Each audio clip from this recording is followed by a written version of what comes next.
जय हिंद। स्वागत है आप सभी का एडुकेटर के इस यूट्यूब चैनल पे।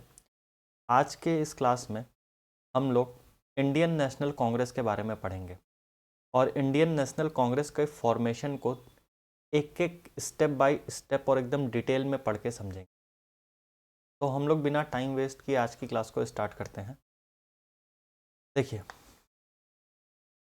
Indian national Congress INC, Indian national Congress का फॉर्मेशन कैसे हुआ, इंडियन नेशनल कांग्रेस किस तरीके से काम करती थी, इंडियन नेशनल कांग्रेस के क्या क्या एम एंड ऑब्जेक्टिव थे, इंडियन नेशनल कांग्रेस को बनाया कैसे गया, कौन कौन लोग थे जिन्होंने इंडियन नेशनल कांग्रेस को बनाया, ये सारी चीज़ें हम लोग एकदम डिटेल में पढ़ेंगे। कांग्रेस के बारे में आप लोगों को एकदम अच्छे से सारी चीज़ें समझ में आ जाएगी। इसकी हिस्ट्री से लेके आज तक प्रेजेंट में राहुल गांधी जो भारत जोड़ो यात्रा लेके चल रहे हैं, वो सब कुछ एकदम डिटेल में हम लोग पढ़ेंगे इस वीडियो लेक्चर में। देखिए, सबसे पहली बात कि इंडियन नेशनल कांग्रेस का फॉर्मेशन कैसे हुआ। हम सभी लोगों को मालूम है कि 28 दिसंबर 1885, इस डेट को 28 दिसंबर 1885 को इस दिन इंडियन नेशनल कांग्रेस का फॉर्मेशन हुआ था। और ये जो इंडियन नेशनल कांग्रेस है, इसको बनाने वाले एक अंग्रेज़ थे जिनका नाम था A.O. ह्यूम। तो एक अंग्रेज़ ने, A.O. ह्यूम नाम के एक अंग्रेज़ ने इंडियन नेशनल कांग्रेस को बनाया था, इंडियन नेशनल कांग्रेस का फॉर्मेशन किया था और इंडियन नेशनल कांग्रेस 28 दिसंबर 1885 को बनी थी। अब आप लोगों को एक बेसिक चीज़ें समझ में आ चुकी होगी कि इंडियन नेशनल कांग्रेस को एक अंग्रेज ने जिसका नाम A.O. ह्यूम था उसने बनाया था और 28 दिसंबर 1885 में ये कांग्रेस बनी थी। लेकिन ऐसा क्या हो गया 28 दिसंबर 1885 से पहले कि एक पार्टी बनानी पड़ रही है, इंडिया में एक पार्टी बनानी पड़ रही है, एक नेशनल लेवल की पार्टी बन रही है। ऐसा आखिर क्या हो गया था या फिर किसने ऐसा सजेशन दिया था कि इंडिया में एक नेशनल लेवल की पार्टी होनी चाहिए। इसके लिए हम लोगों को 1885 से थोड़ा सा पहले जाना पड़ेगा। ठीक है, जैसे मान लीजिए 1885 दिसंबर 1885 है, इससे हम लोगों को थोड़ा पास्ट में जाना पड़ेगा, बैक में जाना पड़ेगा, थोड़ा हिस्ट्री में और इसके पहले जाना पड़ेगा। बात है 1876 की। 1876 में इंडिया के अंदर एक नया वॉइसरॉय आता है। उस वॉइसरॉय का नाम होता है लॉर्ड लिटन। लॉर्ड लिटन नाम का एक आदमी इंडिया का, हमारे भारत का वॉइसरॉय बन के आता है एक आदमी, और उस आदमी का नाम रहता है लॉर्ड लिटन। ऐसा कहा जाता है ये जो लॉर्ड लिटन था, ये बहुत ही बेकार टाइप का आदमी था, है ना। इंडिया में दो वॉइसरॉय ऐसे हुए हैं जिनको बहुत ही गिरा हुआ माना गया है। एक उसमें से लॉर्ड लिटन है और दूसरा कर्जन है। कर्जन और लॉर्ड लिटन, ये दो बहुत ही बेकार आदमी माने गए हैं, है ना। तो लॉर्ड लिटन 1876 में इंडिया का वॉइसरॉय बन के आता है और जब लॉर्ड लिटन इंडिया का वॉइसरॉय बन के आता है तो उस टाइम ये कुछ ऐसी ऐसी हरकतें करता है ना, ये कुछ ऐसी ऐसी हरकतें करता है जिसके वजह से दादा भाई नौरोजी ये कहते हैं कि इंडिया में एक नेशनल लेवल की पार्टी होनी चाहिए, एक नेशनल लेवल की पार्टी होनी चाहिए इंडिया में। ऐसा दादा भाई नौरोजी कहते हैं इसकी हरकतों को देखते हुए। ये ऐसे कौन कौन से काम करता है, देखिए।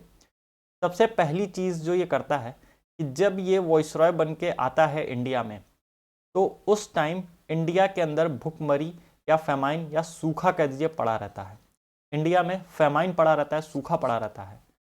इसके पास जब भारत के लोग जाते हैं कि लॉर्ड लिटन, इंडिया में सूखा पड़ा हुआ है, इंडिया में भुखमरी आई हुई है, इंडिया में खाने के लिए कुछ नहीं है, फेमाइन आया हुआ है इंडिया में, तो ये बेशरम आदमी क्या बोलता है कि ये सारी चीज़ें तो नेचुरल प्रोसेस है, ये सारी चीज़ें चलती रहेंगी, है ना, ये नेचुरल प्रोसेस है, इसमें हम कुछ नहीं कर सकते। ऐसा बोल के लोगों को हटा देता है अपने पास से। अब इस बीच होता क्या है कि लॉर्ड लिटन जब यहाँ बैठे थे, फेमाइन आया, सूखा पड़ा हुआ है, देश में खाने के लिए कुछ नहीं है, भुखमरी हुई है ना। उसी टाइम पे ये गधा इंसान जो है बहुत सारा पैसा खर्चा करता है क्वीन विक्टोरिया के लिए। क्वीन विक्टोरिया के नाम पे ये बहुत सारा पैसा खर्चा करता है और ये अपना पार्टी में व्यस्त रहता है। ये अपना पार्टी करता है, सेलिब्रेशन करता है, क्वीन विक्टोरिया के ऊपर ये पैसा खर्च करता है। क्वीन विक्टोरिया को ये इंडिया में इनवाइट करता है कि आप इंडिया में आइए, हम आपको इंडिया में जब आप आएंगी तो आपको एक टाइटल दी जाएगी और वो टाइटल रहती है केसर-ए-हिंद की। केसर-ए-हिंद की टाइटल ये क्वीन विक्टोरिया को देता है और कहता है कि क्वीन विक्टोरिया आप इंडिया में आइए, है ना, हम आपके लिए एक बड़ी सी पार्टी ऑर्गेनाइज करते हैं, हम लोग पार्टी किया जाएगा, है ना, हम आपको ऑनर के तरह केसर-ए-हिंद का टाइटल भी देंगे, है ना। और जब इसकी ये सारी हरकतें न्यूज़पेपर में लिखी जा रही थी, है ना, कि लॉर्ड लिटन ने इतना पैसा वेस्ट किया, इंडिया में एक तरफ भूखमरी हुई है लेकिन लॉर्ड लिटन को उससे कोई फ़र्क नहीं पड़ रहा है, लॉर्ड लिटन ने पार्टी रखी हुई है, क्वीन विक्टोरिया को बुलाने में इतना पैसा खर्च हुआ, क्यों ना ये पैसा पार्टी की जगह ये गरीबों को दे देता जो भूखमरी से परेशान है। तो इस गधे इंसान ने क्या किया, इसने जो है इंडिया के अंदर जो भी न्यूज़पेपर वगैरह चलते थे उन सभी को बंद करा दिया। अराउंड 200 लैंग्वेज में लिखे जाने वाले न्यूज़पेपर को लॉर्ड लिटन बंद करा देता है सिर्फ और सिर्फ अपनी गलती छुपाने के लिए। तो जब कोई ऐसी हरकत कर रहा है, जब कोई वॉइसरॉय ऐसी हरकत कर रहा है और इंडियंस की कोई बात नहीं सुन रहा है, तो उस टाइम दादा भाई नौरोजी आके ये बोलते हैं कि इंडिया में एक नेशनल पार्टी होना बहुत ज़रूरी है जो इंडियंस की बात को सुने और इंडियंस की बातों को उठाए और गवर्नमेंट तक पहुंचाए। तो इस वजह से दादा भाई नौरोजी एक बात बोलते हैं कि इंडिया में एक नेशनल पार्टी होना बहुत ही ज़्यादा ज़रूरी है। ठीक है, दादा भाई नौरोजी जब ये बात बोले थे तो इस बात को ध्यान में रखते हुए 1885 में एक एयो ह्यूम नाम का आदमी रहता है, ये एक नेशनल पार्टी बनाने की डिमांड रखता है। अब ध्यान से सुनिएगा हुआ क्या था। आगे की चीज़ों को समझने के लिए हम लोगों को थोड़ा सा एयो ह्यूम के बारे में जानना जरूरी है। ठीक है, अगर बात करें एयो ह्यूम की तो एयो ह्यूम एक ब्रिटिश सिविल सर्वेंट ऑफिसर था। ठीक है, यानी आज के टाइम में अगर बोला जाए तो ये एक आईएएस ऑफिसर था। एयो ह्यूम जो था वो एक ब्रिटिश सिविल सर्वेंट ऑफिसर था और ये रिटायरमेंट के बाद जब एयो ह्यूम रिटायर हो गया था तो ये शिमला में जाके बैठा था, ये शिमला में सेटल हो गया था, शिमला में जाके रहता था अपने रिटायरमेंट के बाद। और इस एयो ह्यूम को इंडिया की पॉलिटिक्स में बहुत ज़्यादा दिलचस्पी थी। इंडियन पॉलिटिक्स में एयो ह्यूम का बहुत ही ज़्यादा इंटरेस्ट हुआ करता था। इसको बहुत अच्छा लगता था इंडियन पॉलिटिक्स के बारे में पढ़ना, जानना, इंडियंस की हेल्प करना भी। ऐसा कहा जाता है कि इसने जो है जब इसकी पोस्टिंग इटावा में थी, जब एयो ह्यूम की पोस्टिंग इटावा में थी तो एयो ह्यूम्स वहाँ पे एक लोकल न्यूज़पेपर भी चलवाता था ताकि जो इटावा के लोग हैं वो उस टाइम के सोशल इशू को पढ़ें, है ना, उस टाइम के पॉलिटिकल इशू को पढ़ें। इसलिए जो है एयो ह्यूम जो है एक लोकल न्यूज़पेपर भी चलवाता था जब इसकी पोस्टिंग इटावा में थी। तो इटावा में जब एयो ह्यूम पोस्टिंग थी तभी से इसको जो है इंडियन पॉलिटिक्स में बहुत ज़्यादा रुचि थी। अब दिमाग में एक जेन्युइन सा क्वेश्चन आ रहा होगा कि ये एक सिविल सर्वेंट है, इसको पॉलिटिक्स में इतनी रुचि क्यों है, ये इंडियन की पॉलिटिक्स में क्यों इतना ज़्यादा रुचि रख रहा है ना, जबकि ये ब्रिटिशर्स का है, ब्रिटिश सिविल सर्वेंट है, ब्रिटिशर्स है, तो इसको इंडियन पॉलिटिक्स में इतनी ज़्यादा रुचि क्यों है। तो ऐसा कहा जाता है कि एयो ह्यूम जो था, इनके जो पिताजी थे, एयो ह्यूम्स के जो पापा थे, उनका नाम था जोसेफ ह्यूम्स। ठीक है, जोसेफ ह्यूम के बेटे थे एयो ह्यूम, यानी एयो ह्यूम के पिताजी जो थे वो जोसेफ ह्यूम थे। और जोसेफ ह्यूम एक थोड़ा जो है रेडिकल ब्रिटिश लीडर माने जाते थे। ये भी एक ब्रिटेन के लीडर थे और ये थोड़ा गवर्नमेंट के एंटी होके काम किया करते थे और ये थोड़ा रेडिकल ब्रिटिश लीडर के फेज में चलते थे। तो ये जो रेडिकल या फिर गवर्नमेंट से थोड़ा हट के एक लीडरशिप करने वाली क्वालिटी जो थी वो एयो ह्यूम को उनके पिता जोसेफ ह्यूम से मिली थी। जोसेफ ह्यूम एयो ह्यूम को ऐसा कहा जाता है कि जो लेटर्स वगैरह आते थे या जो एयू ह्यूम लेटर लिख के भेजे जाते थे, उससे ये पता चलता था कि एयू ह्यूम्स का जो माइंडसेट था वो थोड़ा सा एंटी गवर्नमेंट कह सकते हैं, या फिर गवर्नमेंट से थोड़ा हट के सोशल सर्विस के साइड ले जाने वाले जोसेफ ह्यूम्स थे, जो उनके पिता थे। ठीक है, तो बात हुई क्या अभी तक कि यहाँ पे दादा भाई नेरोजी डिमांड कर रहे हैं कि इंडिया में एक नेशनल पार्टी होनी चाहिए। ठीक है, वहीं एयू ह्यूम्स रिटायर होकर शिमला में बैठे हैं और इनका इंडियन पॉलिटिक्स में बहुत ज़्यादा इंटरेस्ट है। तो एयू ह्यूम्स जो है, ध्यान से बात को सुनिएगा आप, एयू ह्यूम जाते हैं और मिलते हैं लॉर्ड डफरिन से। लॉर्ड डफरिन, एयू ह्यूम्स जाते हैं और लॉर्ड डफरिन से मिलते हैं। लॉर्ड डफरिन कौन है? लॉर्ड डफरिन जो है 1884 से लेके 1888 तक इंडिया का वॉइसरॉय था। तो एयू ह्यूम्स जो है, एयू ह्यूम्स जाके लॉर्ड डफरिन से मिलते हैं। लॉर्ड डफरिन इस टाइम के इंडिया के वॉइसरॉय थे, वॉइसरॉय ऑफ इंडिया थे ये। और लॉर्ड डफरिन से कहते हैं कि सर मैं एक नेशनल पार्टी बनाना चाहता हूं इंडियंस के लिए, जो इंडियंस की डिमांड गवर्नमेंट तक पहुंचाए, या इंडियंस अपनी डिमांड गवर्नमेंट तक पहुंचा सकें, इसके लिए उनको एक प्लेटफॉर्म देना चाहिए। और वो प्लेटफॉर्म मैं उनको देना चाहता हूं एक नेशनल पार्टी बना के। ऐसी बात एयू ह्यूम्स रखते हैं लॉर्ड डफरिन के सामने। लॉर्ड डफरिन इनके बात पे एग्री हो जाता है कि ठीक है आप जाओ। लॉर्ड डफरिन क्या करता है? एग्री हो जाता है। लॉर्ड डफरिन कहता है ठीक है आप जाओ और आप एक नेशनल पार्टी बना दो इंडियंस के लिए। तो जिस टाइम लॉर्ड डफरिन इंडिया के वॉइसरॉय थे, ठीक है, उसी टाइम पे एयू ह्यूम्स जो है एक नेशनल पार्टी बनाता है। ठीक है, उसी टाइम पे एयू ह्यूम्स एक नेशनल पार्टी बनाता है और उस नेशनल पार्टी का नाम रहता है Indian national union. Indian national union नाम की एयू ह्यूम्स एक नेशनल लेवल की पार्टी बनाता है। और ऐसा कहा जाता है कि कलकत्ता यूनिवर्सिटी के जितने भी ग्रेजुएट्स थे उस टाइम पे, उन सभी ग्रेजुएट को एयू ह्यूम्स एक ओपन लेटर लिख के इनवाइट करता है कि आप सभी पढ़े लिखे लोग मेरे पास आइए और हमारी बनाई हुई इंडियन नेशनल यूनियन पार्टी से जुड़िए, और ये पार्टी इंडियंस के बेटरमेंट के लिए काम करेगी, इंडियंस के लिए अच्छा काम करेगी। तो बहुत सारे लोग आके इस इंडियन नेशनल यूनियन से जुड़ते हैं और यही इंडियन नेशनल यूनियन जो ग्रुप है, यही ग्रुप आगे चल के बनता है इंडियन नेशनल कांग्रेस। बनता क्या है, या फिर ये कहा जा सकता है कि इस इंडियन नेशनल यूनियन का नाम जो है चेंज करके रख दिया जाता है इंडियन नेशनल कांग्रेस, और ये नाम चेंज करते हैं दादा भाई नेरोजी। ठीक है, तो दादा भाई नेरोजी ने इंडियन नेशनल यूनियन का नाम चेंज करके इंडियन नेशनल कांग्रेस रखा था। ठीक है, अब ध्यान से सुनिएगा आगे की चीजें। एक पार्टी तो बन चुकी है जिसका नाम इंडियन नेशनल यूनियन है। ठीक है, और इस पार्टी को बनाने वाला कौन था? इस पार्टी को बनाने वाला एक अंग्रेज था। इस अंग्रेज का नाम था एयू ह्यूम्स। अंग्रेज का नाम था एयू ह्यूम्स, जो कि रिटायरमेंट के बाद शिमला में जाके बैठा था। अब आगे सुनिए ध्यान से बातों को। देखिए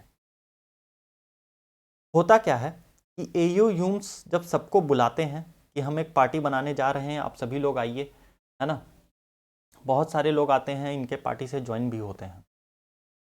अब देखिए कुछ टाइम बाद क्या होता है कि इस पार्टी का जब नाम चेंज करके इंडियन नेशनल कांग्रेस पड़ गया, है ना, ये सारी चीज़ें हो गई, तो 28 दिसंबर 1885 28 दिसंबर 1885 को ये बोला जाता है कि कांग्रेस का, इंडियन नेशनल कांग्रेस का सेशन होगा। आईएनसी का, इंडियन नेशनल, एक सेकेंड,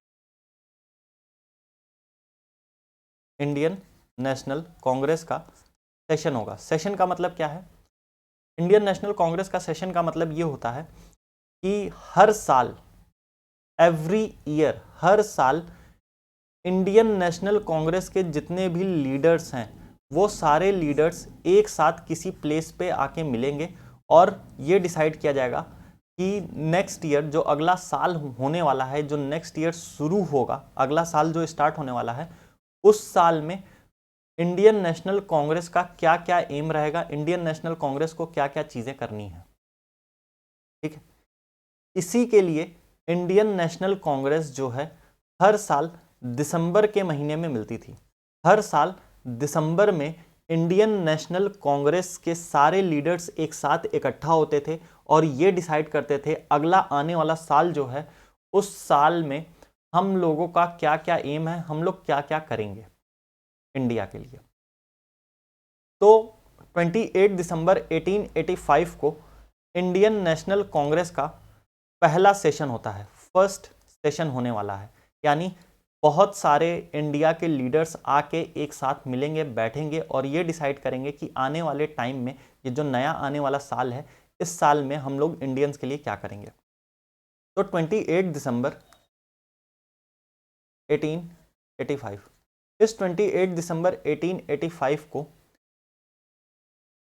बहुत सारे लोगों को इनविटेशन दिया जाता है कि आप आइए और इंडियन नेशनल कांग्रेस का सेशन अटेंड करिए। और ये सेशन जो होने वाला था, ये जो इनविटेशन लोगों को बोला गया था कि आप सभी लोगों को आना होगा, है ना, इंडियन नेशनल कांग्रेस जो है सेशन करने जा रही है, आइए जुड़िए और देखिए कि कांग्रेस आने वाले टाइम में क्या क्या करती है, क्या क्या है, आप अपनी राय रखिए, इन सारे चीज़ के लिए ये सेशन होता था। तो ये जो 28 दिसंबर 1885 को इंडियन नेशनल कांग्रेस का सेशन होने वाला था, ये होने वाला था पूना में। कहाँ पे होने वाला था? पूना। पूना में ये सेशन होने वाला था, लेकिन इसी बीच पूना में बहुत बुरी तरीके से कोलेरा फैल गया था, ठीक है, जिस वजह से ये पूना से सेशन को चेंज करके बॉम्बे में किया गया, ठीक है। तो जो इंडियन नेशनल कांग्रेस का पहला सेशन था वो पूना में होने वाला था और पूना से जो है की जगह चेंज करके कर दी गई बॉम्बे, क्योंकि बॉम्बे में कोलेरा फैला हुआ था। अब ये जो इंडियन नेशनल कांग्रेस का सेशन है, अब ये कहाँ हो रहा है? बॉम्बे में हो रहा है। यानी इंडियन नेशनल कांग्रेस का सबसे पहला सेशन जो 28 दिसंबर 1885 को हुआ था, वो कहाँ हो रहा है? बॉम्बे में हो रहा है। अगर कोई पूछ ले कि बॉम्बे में किस जगह हुआ था, या एग्जाम में ये क्वेश्चन आ जाए कि इंडियन नेशनल कांग्रेस का जो सेशन था वो बॉम्बे में किस जगह हुआ था, तो एक कॉलेज था जिस कॉलेज का नाम है गोकुल दास तेजपाल संस्कृत कॉलेज। गोकुल दास तेजपाल संस्कृत कॉलेज, ये बॉम्बे में है। इस कॉलेज में इंडियन नेशनल कांग्रेस का सबसे पहला सेशन हुआ था 28 दिसंबर 1885 को, और इस सेशन को पूरे इंडिया से बहुत सारे लीडर्स आके ज्वाइन किए थे और 72 लीडर्स, पूरे इंडिया से 72 लीडर्स आए थे, इंडियन नेशनल कांग्रेस के फर्स्ट सेशन को ज्वाइन किए थे, ठीक है। अब एक बहुत इंपॉर्टेंट फैक्ट है जो आप सभी लोगों को बहुत ध्यान से सुनना होगा, वो क्या है? देखिए, इंडियन नेशनल कांग्रेस को बनाने वाला एक अंग्रेज था जिसका नाम है A.O. ह्यूम। आप लोगों को अभी तक ये बात रट चुकी होगी कि A.O. ह्यूम्स एक ब्रिटिश आदमी था, एक ब्रिटिश सिविल सर्वेंट था जिसने इंडियन नेशनल कांग्रेस बनाई है। अब ध्यान से देखिएगा, ये जो इंडियन नेशनल कांग्रेस बनी है ना, ऐसा नहीं कहा जा सकता है सिर्फ A.O. ह्यूम्स ने बनाई है। A.O. ह्यूम्स को भी सपोर्ट कर रहे थे सुरेंद्र नाथ बनर्जी और आनंद मोहन बोस। आनंद मोहन बोस और सुरेंद्र नाथ बनर्जी, ये दो भी मेन इंडियन आर्किटेक्ट माने जाते हैं इंडियन नेशनल कांग्रेस के। यानी कांग्रेस को बनाने के लिए तो एक अंग्रेज जिम्मेदार है ही है, लेकिन उसके साथ साथ दो इंडियंस भी थे। कौन कौन? आनंद मोहन बोस और सुरेंद्र नाथ बनर्जी। ये तीन लोगों को मेन आर्किटेक्ट बोला जाता है इसका, इंडियन नेशनल कांग्रेस का। तो ये जो पहला सेशन हो रहा था ना, जो फर्स्ट सेशन हो रहा था कांग्रेस का, जिसमें कांग्रेस पहली बार बॉम्बे में मिल रही है गोकुल दास तेजपाल संस्कृत कॉलेज में, जहां पे 72 लोग आके बैठे हुए हैं। इस 72 लोगों में से सुरेंद्र नाथ बनर्जी और आनंद मोहन बोस, ध्यान से मेरी बात को सुनिएगा, आनंद मोहन बोस और सुरेंद्र नाथ बनर्जी, ये दोनों लोग इंडियन नेशनल कांग्रेस के फर्स्ट सेशन में नहीं थे। ये दोनों लोग इंडियन नेशनल कांग्रेस का जो फर्स्ट सेशन हो रहा था बॉम्बे में 28 दिसंबर को, उसमें नहीं थे। तो ये लोग कहाँ थे? ये लोग शिमला में थे। ठीक है, ये लोग कहाँ थे? ये लोग शिमला में थे। शिमला में बैठे हुए थे आनंद मोहन बोस और सुरेंद्र नाथ बनर्जी। ठीक है, और ये लोग शिमला में क्या कर रहे थे? तो ये लोग लॉर्ड डफरिन के साथ टी पार्टी में थे। टी पार्टी में थे लॉर्ड डफरिन के साथ ये दोनों लोग। कांग्रेस का सबसे पहला सेशन जो 28 दिसंबर 1885 में हुआ था, जिसको 72 लोग ज्वाइन किए थे, उसमें ये दोनों लोग नहीं थे। ठीक है, ये लोग लॉर्ड डफरिन के साथ शिमला में टी पार्टी कर रहे थे। अच्छा, अब एक कॉन्सेप्ट और समझ लीजिए, वो क्या है कि कांग्रेस का सेशन क्या होता है, ये तो आप लोग समझ चुके हैं। कांग्रेस का सेशन क्या होता है कि हर साल दिसंबर में कांग्रेस के सारे लीडर्स, पूरे इंडिया के दिसंबर में कांग्रेस के जितने भी लीडर्स हैं, सारे इंडिया के लीडर्स आएंगे एक साथ और दिसंबर में मिलेंगे। फिर ये डिसाइड किया जाएगा कि नेक्स्ट ईयर जो आने वाला साल है, उस साल में कांग्रेस को क्या काम करना है, क्या क्या एम होगा, क्या क्या ऑब्जेक्टिव होगा कांग्रेस का। और जब दिसंबर में सारे इंडियन लीडर्स मिलेंगे तो उसमें से किसी एक लीडर को कांग्रेस का प्रेसिडेंट बनाया जाएगा। ठीक है, क्या किया जाएगा? किसी एक आदमी को कांग्रेस का प्रेसिडेंट बनाया जाएगा और वो प्रेसिडेंट के अंडर में बाकी सारे कांग्रेस के लीडर्स काम करेंगे। जो वो प्रेसिडेंट बोलेगा वो सारे स्टेप्स लिए जाएंगे। तो जब भी कांग्रेस का सेशन दिसंबर में होता था, तो इंडिया के सारे लीडर्स आके इकट्ठा होते थे, उस सेशन को ज्वाइन करते थे और उस सेशन में से किसी एक आदमी को, उस सेशन में वोटिंग होती थी, ऐसे ही नहीं, वोटिंग होती थी। वोट करके, वोटिंग के थ्रू किसी एक आदमी को प्रेसिडेंट इलेक्ट किया जाता था कांग्रेस का, और वो आदमी फिर डिसाइड करता था कि आने वाले अगले साल में हम लोग इंडिया में क्या करेंगे, कांग्रेस का क्या क्या एम एंड ऑब्जेक्टिव होगा। तो जो सबसे पहली मीटिंग हुई थी, जो सबसे फर्स्ट सेशन हुआ था, सबसे फर्स्ट सेशन का जो प्रेसिडेंट था, उनका नाम था उमेश चंद्र बनर्जी, WC बनर्जी। उमेश चंद्र बनर्जी जो थे वो कांग्रेस के पहले प्रेसिडेंट बने थे जब सबसे पहली बार कांग्रेस का सेशन हुआ था। ठीक है, कहाँ पे हुआ था? बॉम्बे में हुआ था।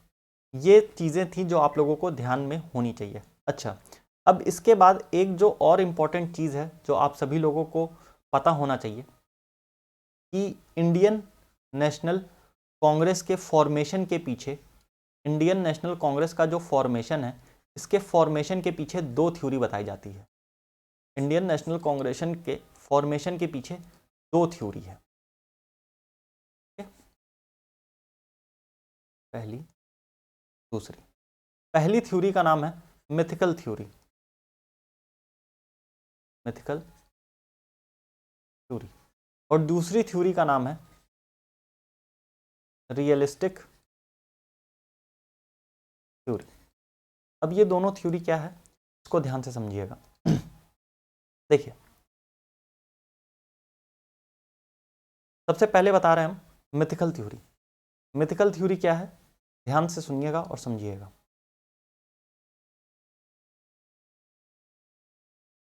इंडियन जितने भी लोग थे, जो भी इंडियन हैं, ये इंडियन लोग ब्रिटिशर्स से बहुत ज़्यादा परेशान थे।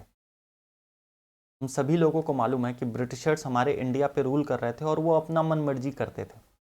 तो बहुत सारे इंडियंस जो है ब्रिटिशर्स से परेशान थे, है ना।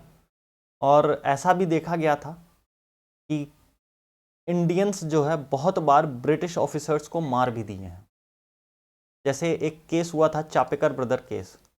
Chapekar brother case. Chapekar brothers दो भाई थे और ये दोनों भाई एक अंग्रेज ऑफिसर को मार दिए थे, असैसिनेट कर दिए थे।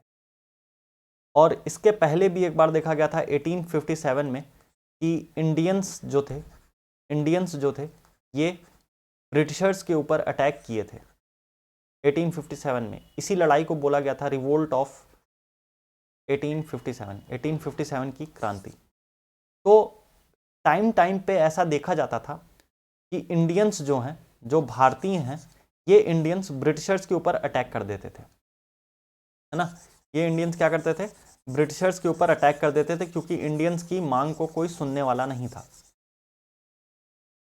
तो मिथिकल थ्योरी ये कहती है कि ब्रिटिशर्स ने ये डिसाइड किया, कि हम लोग इंडियंस को एक स्टेज दे देते हैं।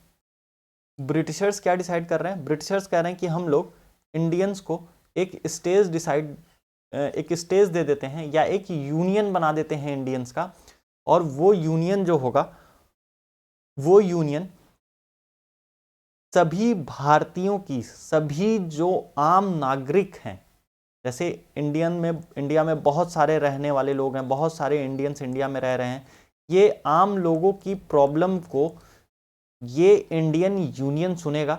जो हम लोगों ने एक ग्रुप बनाया है, वो ग्रुप आम लोगों की प्रॉब्लम्स को सुनेगा, और फिर वो आके हम ब्रिटिशर्स को वो प्रॉब्लम बताएगा। फिर हम ब्रिटिशर्स लोग इंडियंस की उस प्रॉब्लम को कैसे सॉल्व करना है, ये चीज डिसाइड करेंगे। ठीक है, यानी ब्रिटिशर्स मतलब इस थ्योरी में, जो मिथिकल थ्योरी है, इस थ्योरी में ब्रिटिशर्स को बहुत अच्छा बताया जा रहा है कि ब्रिटिशर्स ने इंडियंस के अच्छे के लिए एक पार्टी बना दी है, एक नेशनल पार्टी बना दी है एयो ह्यूम की मदद से, और वो पार्टी इंडियंस को जो भी प्रॉब्लम होगी उसको सुनेगी, और वो पार्टी फिर इंडियंस की प्रॉब्लम्स को लेके पहुंचेगी ब्रिटिशर्स के बाद।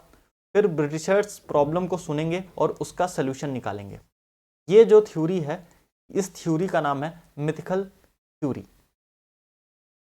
लेकिन वहीं अगर बात करते हैं रियलिस्टिक थ्योरी की, तो ये थ्योरी थोड़ा अलग चीज़ें बताती है। ये थ्योरी क्या कहती है कि हम सभी लोगों को मालूम है, रियलिस्टिक थ्योरी क्या कहती है, रियलिस्टिक थ्योरी, ये जो थ्योरी है इसको देने वाले 3 लोग थे, लाल बाल पाल, लाल बाल पाल।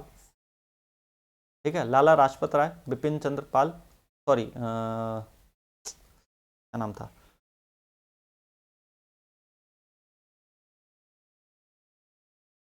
लाला लाजपत राय, ठीक है, और उसके बाद बिपिन चंद्र पाल, और बाल गंगाधर तिलक।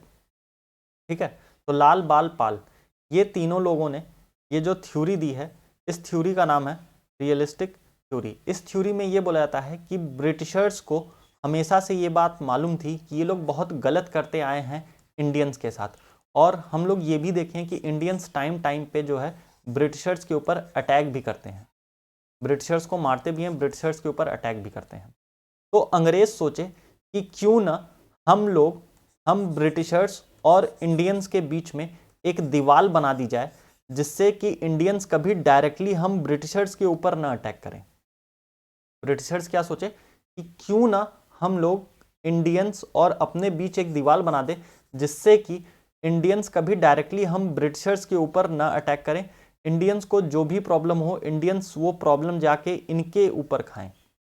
यानी जो इंडियन नेशनल कांग्रेस बना देंगे, इंडियन नेशनल कांग्रेस के ऊपर जो है इंडियंस गुस्सा करेंगे कि आप हमारी डिमांड जो है ब्रिटिशर्स तक नहीं पहुंचा पा रहे हो, आप हमारी चीज़ों को ब्रिटेन तक नहीं पहुंचा पा रहे हो, आप हमको जो है सही तरीके से चीज़ें नहीं बता पा रहे हो, आप हम लोगों के अच्छे के लिए काम नहीं कर पा रहे हो। तो ये सारी चीज़ें जो हैं, बोला जा रहा था कि ब्रिटिशर्स ने ये बोला कि इसी चीज़ को सिंपल सा इम्प्लीमेंट कर दो। मतलब कि ब्रिटिशर्स हैं यहाँ पे, इधर हैं इंडियंस, और इनके बीच में इंडियन नेशनल कांग्रेस बना दो। इंडियंस को जब भी कोई प्रॉब्लम होगी तो इंडियन सर खाएंगे कांग्रेस का, है ना। यानी डायरेक्ट इंडियंस जो है ब्रिटिशर्स के पास नहीं जाएंगे। और इन केस अगर कभी इंडियंस को बहुत ज़्यादा गुस्सा भी आ गया, तो वो गुस्सा ये लोग जाके इनको बताएंगे कि हाँ, अब हम लोगों को बहुत ज़्यादा गुस्सा आ रहा है, हम लोग अब ब्रिटिशर्स के साथ कुछ गलत कर देंगे, ब्रिटिशर्स को मारेंगे, वरना आप हमारी डिमांड को फुलफिल करवाइए। इंडियंस जाके कांग्रेस को बोलेंगे, और कांग्रेस ये बात जाके फिर ब्रिटिशर्स को बोलेगी कि इंडियंस बोल रहे हैं कि अब उनका जो है गुस्सा आउट ऑफ कंट्रोल हो रहा है, वो कभी भी आपके ऊपर अटैक कर सकते हैं। तो ब्रिटिशर्स को एक कह सकते हैं कि सेफ्टी वॉल्व की तरह पता चल जाएगा, है ना, या इसी थ्योरी को एक और नाम दिया जाता है लाइट कंडक्टर थ्योरी। यानी जो कांग्रेस है ये लाइट है ना, ये बता देगी अंग्रेजों को कि अब इंडियंस का जो है गुस्सा बहुत ज़्यादा बढ़ने लगा है, अब ये आपके ऊपर अटैक करने की बात कर रहे हैं और आप कुछ करिए, है ना, या फिर आप इंडियंस की बात मान लीजिए या फिर कुछ करिए, वरना ये इंडियंस अब आपके ऊपर अटैक कर देंगे, है ना। तो कांग्रेस जो है ये एक लाइट की तरह काम करेगी और तुरंत कांग्रेस एक्टिव हो जाएगी और उसके वजह से ब्रिटिशर्स को पता चल जाएगा कि हाँ अब इंडियंस को गुस्सा आ रहा है और ब्रिटिशर्स फिर अपनी तैयारी कर लेंगी इंडियन से बचने के लिए, ठीक है। तो ऐसी जो थ्योरी थी, इसी थ्योरी को बोला गया था रियलिस्टिक थ्योरी, या इस थ्योरी का एक और नाम है सेफ्टी वॉल थ्योरी, या फिर इसी थ्योरी को एक और नाम से जाना जाता है लाइट कंडक्टेंस थ्योरी, ठीक है। और एक थ्योरी इसी से मिलती जुलती थी जिसका नाम था कॉन्स्पिरेसी थ्योरी। इस थ्योरी कॉन्स्पिरेसी थ्योरी जो थी, इस थ्योरी को देने वाले का नाम था RP Dutt. RP Dutt, RP Dutt ने ये कॉन्स्पिरेसी थ्योरी दी थी। ये कॉन्स्पिरेसी थ्योरी भी इसी की तरीके से थी कि ब्रिटिशर्स अपने फायदे के लिए इंडियन नेशनल कांग्रेस को बनाए हैं। आई होप आपको ये दोनों थ्योरी समझ में आ गई होगी। अब देखिए कांग्रेस कैसे बनी, आप लोगों को ये चीज़ें समझ में आ गई है कि कांग्रेस का फॉर्मेशन कैसे हुआ, है ना। कांग्रेस के फॉर्मेशन के पीछे की थ्योरी क्या थी ये भी आप लोगों को समझ में आ चुकी है। अब हम लोग पढ़ने की कोशिश करेंगे कि कांग्रेस का एम क्या था, कांग्रेस का एम क्या है, कांग्रेस का ऑब्जेक्टिव क्या है, किस लिए आखिर ये कांग्रेस बनी थी, जो इंडियंस कांग्रेस को ज्वाइन किए थे उनका एम या ऑब्जेक्टिव क्या था, वो किस लिए कांग्रेस को ज्वाइन करते थे, उनके मन में क्या था। तो सबसे पहली बात तो है ये कि कांग्रेस को इसलिए बनाया गया था ताकि कोई एक नेशनल मूवमेंट जब चले तो उस नेशनल मूवमेंट का कोई लीड करने वाला हो, ठीक है। जब भी कोई भी नेशनल मूवमेंट हो तो उसको लीड करने के लिए कोई एक नेशनलिस्ट मूवमेंट अगर हो रहा है तो उसको लीड करने के लिए या कोई नेशनल मूवमेंट बनाने के लिए हम लोग काम करेंगे। सबसे पहला एम तो ये था। दूसरा कि इंडिया में इस टाइम पे इंडिया में लिटरेसी रेट बहुत कम था, यानी इंडिया के लोग बहुत कम पढ़े लिखे लोग थे, वो लोग ज़्यादा पढ़े लिखे नहीं थे। तो दूसरा जो कांग्रेस का एम था वो ये था कि इंडिया के लोगों को एजुकेटेड करना है, एजुकेशन देना है, ठीक है, एजुकेशन देना है इंडिया के लोगों को, और पॉलिटिकल एजुकेशन थोड़ा ज़्यादा देना होगा, यानी लोगों को उनके पॉलिटिकल राइट्स बताने होंगे, पॉलिटिकली इंडियंस को एजुकेट करना होगा ताकि वो अपनी चीज़ों को समझ पाएँ कि उनके पास क्या क्या चीज़ें हैं, वो क्या क्या कर सकते हैं, है ना। यानी मिला जुला के पॉलिटिकल एजुकेशन इंडिया में थोड़ा बढ़ाने का। तीसरा पॉइंट ये था कि कांग्रेस का ये मोटिव हमेशा से रहा है कि हम लोग एक नेशनल मूवमेंट खड़ा करेंगे। तो अगर हम लोग जब भी नेशनल मूवमेंट खड़ा करेंगे तो उसके लिए हम लोगों को हेडक्वार्टर की ज़रूरत होगी। कोई भी मूवमेंट होता है तो उसके लिए कोई ना कोई हेडक्वार्टर तो होता है। तो इंडियन नेशनल कांग्रेस का ये भी एक एम या ऑब्जेक्टिव था कि हम लोग एक हेडक्वार्टर बनाएंगे जो कि कांग्रेस का हेडक्वार्टर होगा, ठीक है। चौथा एम ये था कि इंडिया में कांग्रेस के पहले से भी बहुत सारी पार्टी थी, ठीक है। इंडिया के अंदर कांग्रेस के बनने से पहले भी बहुत सारी रीजनल पार्टी थी जो कि पर्टिकुलरली किसी एरिया में काम करती हो या पर्टिकुलरली किसी ग्रुप के लिए काम कर रही हो। जैसे इंडियन एसोसिएट्स थी एक पार्टी, मद्रास महाजन सभा एक पार्टी थी, ठीक है। ऐसे कर करके बहुत सारी पार्टी थी।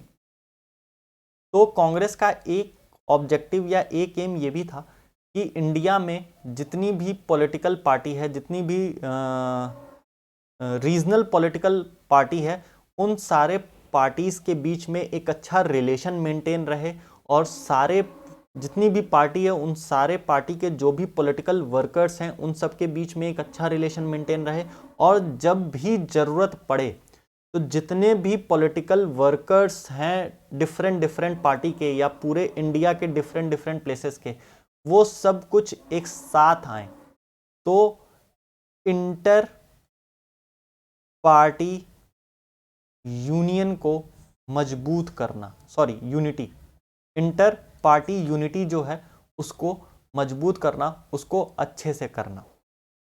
यानी जितनी भी पॉलिटिकल पार्टी है या जितने भी डिफरेंट डिफरेंट वर्कर्स हैं अलग अलग पार्टी के, उन सभी के बीच में यूनिटी बनाना भी मकसद था इंडियन नेशनल कांग्रेस का।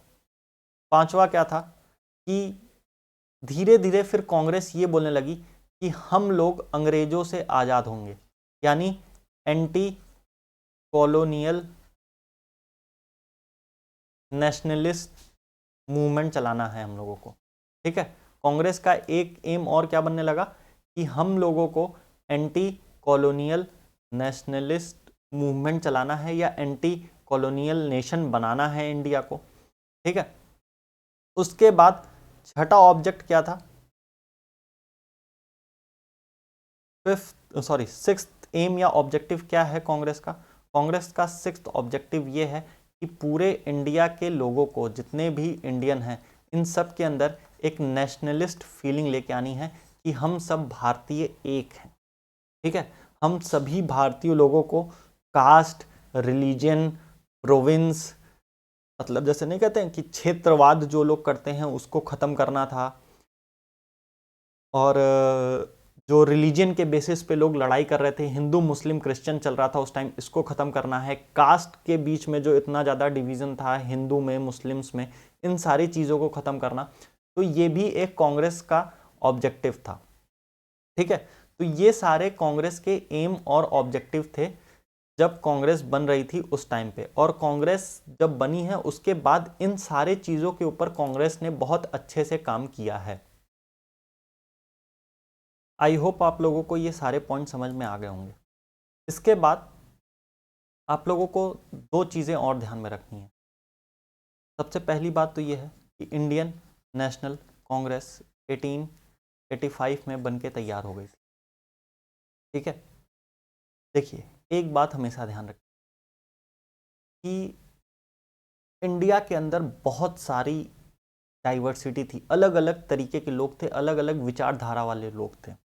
तो कांग्रेस जब 1885 में बनी तो इस कांग्रेस को बहुत सारे लोगों ने ज्वाइन किया था। कांग्रेस को बहुत सारे लोगों ने ज्वाइन किया था, बहुत तरह तरह के लोग आके ज्वाइन किए थे। बहुत सारे लोगों की थिंकिंग एक दूसरे से मैच नहीं कर रही थी। तो इंडियन नेशनल कांग्रेस जो है ये दो पार्ट में डिवाइड हो जाती है। ठीक है, इंडियन नेशनल कांग्रेस क्या हो जाती है, ये दो पार्ट में डिवाइड हो जाती है। पहला ग्रुप कहलाता था मॉडरेट्स। पहला ग्रुप क्या कहलाया, मॉडरेट्स। और दूसरा ग्रुप कहलाया एक्सट्रीमिस्ट। दूसरा ग्रुप क्या कहलाया, एक्सट्रीमिस्ट।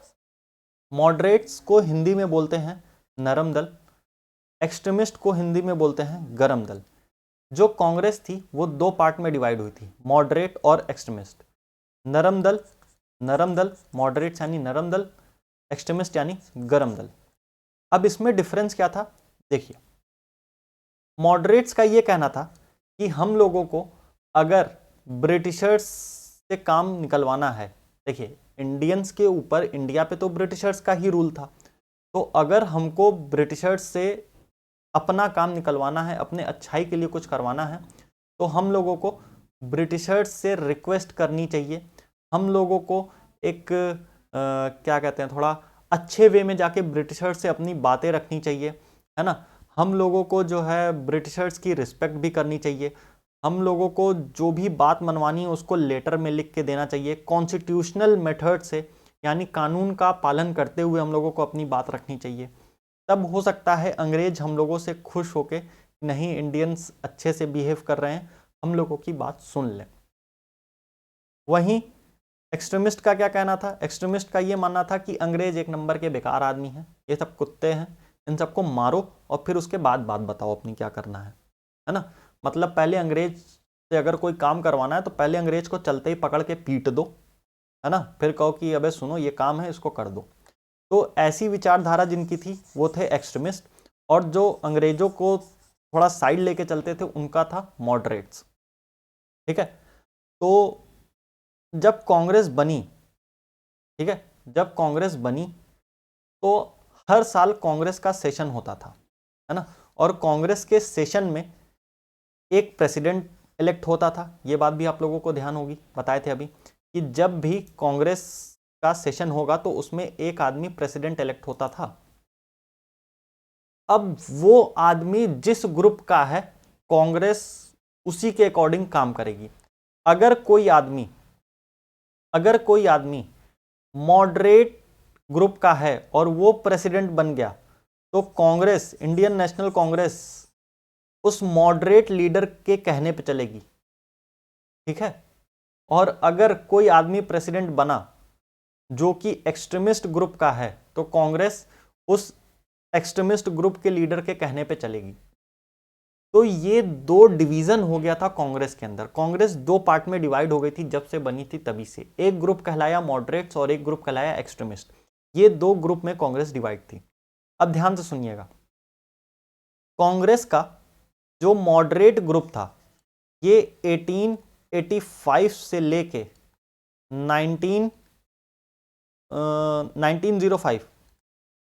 1885 से लेके 1905 तक कांग्रेस में डोमिनेंस था मॉडरेट्स का, यानी कांग्रेस का जो भी प्रेसिडेंट बनता था हर सेशन में वो किसका रहता था, वो मॉडरेट साइड का रहता था। मॉडरेट लीडर 1885 से लेकर 1905 तक कांग्रेस में डोमिनेंस में थे और इन्हीं का लीडर हमेशा प्रेसिडेंट बनता था।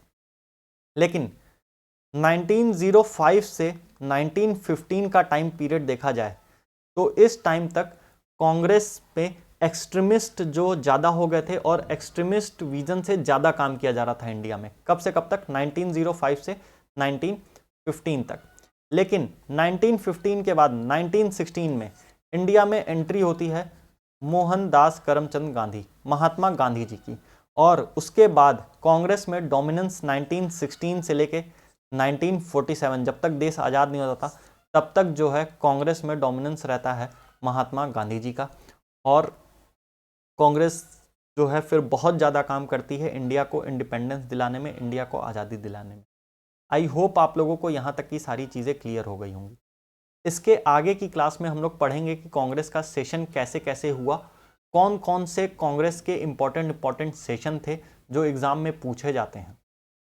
तो अगली क्लास जो भी होगी उसमें हम लोग कांग्रेस के इंपॉर्टेंट सेशन और किस सेशन में कौन प्रेसिडेंट बना था ये भी हम लोग डिटेल में पढ़ेंगे। तब तक के लिए tata, bye bye, good night, शुभ रात्रि, सब्बा खैर, जय हिंद। मिलते हैं आप सभी से अगले क्लास में। Bye bye.